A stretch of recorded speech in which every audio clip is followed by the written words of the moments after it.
আসসালামু আলাইকুম, স্বাগতম কেক ক্লাসিকে। কেমন আছেন সবাই? আজকে আমরা করব খুব সহজভাবে প্লেন বা সাদা পোলাও।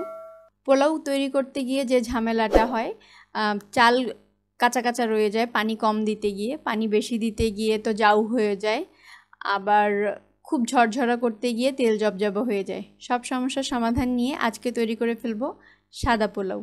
প্রথমে চাল নিয়ে নিয়েছি, পোলাওর চাল 500 গ্রাম। চালটাকে আপনারা একটা আলাদা কাপে মেপে নেবেন পরিমাণ করে নেওয়ার পরেও, এবং সেম ওই কাপ দিয়ে আপনারা পানিটা মেপে নেবেন। এখানে আমি হালকা গরম পানি নিয়েছি, মোটামুটি গরম পানি নিয়ে নিয়েছি চালের 1.5 গুণ। যে কাপে আমি চাল মেপেছি ওই কাপেই 1.5 গুণ পানি নিয়ে নিয়েছি। এরপর লবণ দিয়ে দিচ্ছি 2 চা চামচ। লবণটা আপনারা পরে অ্যাডজাস্ট করে নেবেন, খুব বেশি লবণ প্রথমেই অ্যাড করার দরকার নেই। এবার এর মধ্যে দিয়ে দিব আমরা মশলা, তেজপাতা, দারচিনি, এলাচ, লবঙ্গ, গোলমরিচ 3-4 পিস করে দিয়ে নিব। আপনারা যদি বেরেস্তা পছন্দ করেন সেক্ষেত্রে আপনারা বেরেস্তা তৈরি করার পরে সেম প্রসেস ফলো করেও পোলাওটা করে নিতে পারবেন। এবার এর মধ্যে দিয়ে দিচ্ছি ফুল ক্রিম মিল্ক পাউডার, গুঁড়া দুধ 4 টেবিল চামচ। গুঁড়া দুধের পরিবর্তে আপনারা লিকুইড দুধও ইউজ করতে পারবেন, তবে আমি সাজেস্ট করব গুঁড়া দুধ ইউজ করতে। এটাতে পোলাওটা যেমন ঝরঝরা হবে, পোলাওটাতে একটা খুব সুন্দর ফ্লেভার আসবে। এবার তেল দিয়ে দিচ্ছি 4 টেবিল চামচের মতো। আপনারা চাইলে পুরা রান্নাটাই ঘি দিয়ে করতে পারেন। ঘিটা আমরা পরে ইউজ করেছি, আপনারা চাইলে এখনও ঘি দিতে পারেন তেলের পরিবর্তে। এবার পাত্রটাকে চুলায় দিয়ে ফুটে ওঠা পর্যন্ত ওয়েট করতে হবে। পোলাও তো আসলে আমরা সবাই রান্না করি, আমরা রেগুলার যেভাবে পোলাওটাকে রান্না করি তেলে ভেজে চালটাকে, ওই রান্নার চেয়ে আমার কাছে এইভাবে পোলাও রান্নাটা অনেক বেশি ভালো লাগে। এটার কারণ পোলাওয়ের চালের কিন্তু আলাদা একটা ফ্লেভার আছে। তো আপনি এভাবে রান্না করলে দেখবেন যে ওই ফ্লেভারটা অনেক বেশি আসছে চাল থেকে, এবং এই পোলাওটা অনেক লাইট হয়। পোলাও যেহেতু অনেক গ্রেভি বা রিচ খাবারের সাথে সার্ভ করা হয়, যেমন খাসির রেজালা বা গরুর যে কোনো আইটেম বা মুরগির রোস্ট, তো এই পোলাওটা ওই সব খাবারের জন্য খুব পারফেক্ট। যেহেতু পোলাওটা লাইট হয়, ওই সব খাবারের সাথে খুব জমে যায়। এবার আমরা চালটা অ্যাড করে নিচ্ছি। আমাদের লিকুইডটা ফুটে ওঠার পরে চালটা অ্যাড করে নিতে হবে। চালটা দিয়ে এটাকে জাস্ট যাতে লেগে না যায় এভাবে একবার নেড়ে নিতে হবে। চাল দিয়ে সাথে সাথে এটাকে ঢেকে দেওয়ার কোনো দরকার নেই।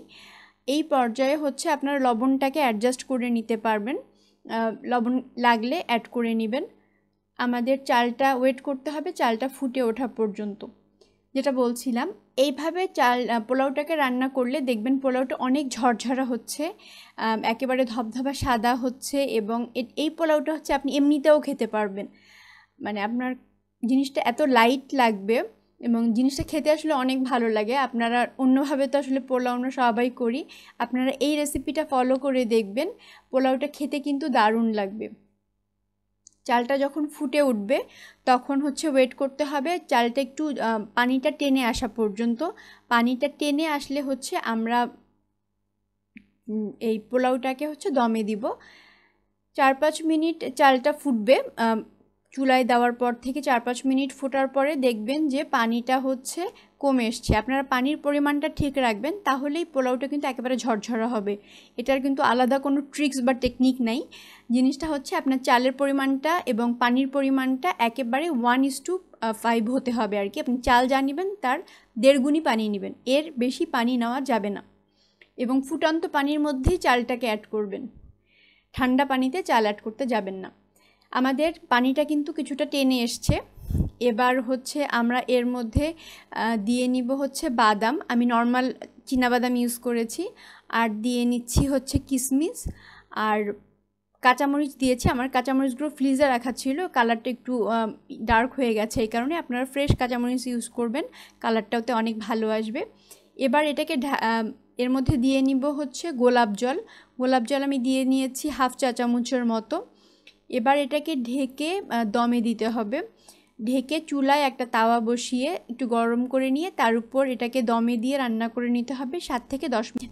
এই পর্যায়ে এটাকে বারবার খুলে নাড়াচাড়া করার কিন্তু দরকার নেই। 3-4 মিনিট পরে ঢাকনাটাকে তুলে একবার নেড়ে নিব আমরা। এবার এর সাথে দিয়ে নিব ঘি বা বাটার। ঘি আমি এখানে দিয়েছি 2 টেবিল চামচের মতো। আপনারা 2 থেকে 5 টেবিল চামচ ঘি অ্যাড করতে পারেন। এটা হচ্ছে আসলে প্রেফারেন্সের উপর, কে কতটা তেল জাতীয় জিনিস পছন্দ করেন। ঘি বেশি অ্যাড করলে ডেফিনেটলি আপনার টেস্টটা ভালো আসবে, জিনিসটা আরও বেশি ঝরঝর হবে। আমি 2 টেবিল চামচ অ্যাড করেছি, এটাতেও টেস্টটা অনেক ভালো আসবে এবং পোলাওটা কিন্তু একেবারেই ঝরঝর হবে। এবার এটাকে ঢেকে আরও রান্না করে নিতে হবে 5 মিনিটের মতো দমে দিয়ে এটা রান্না হয়ে যাবে। 5 মিনিট পরে আমাদের পোলাওটা কিন্তু রান্না হয়ে গেছে। আপনারা দেখতেই পাচ্ছেন কি ধবধবা হয়েছে পোলাওটা, একেবারে ঝরঝরে সাদা পোলাও। আপনারা তৈরি করবেন রেসিপিটা। ভালো থাকবেন আপনারা, দোয়া রাখবেন আমাদের জন্য। আল্লাহ হাফেজ।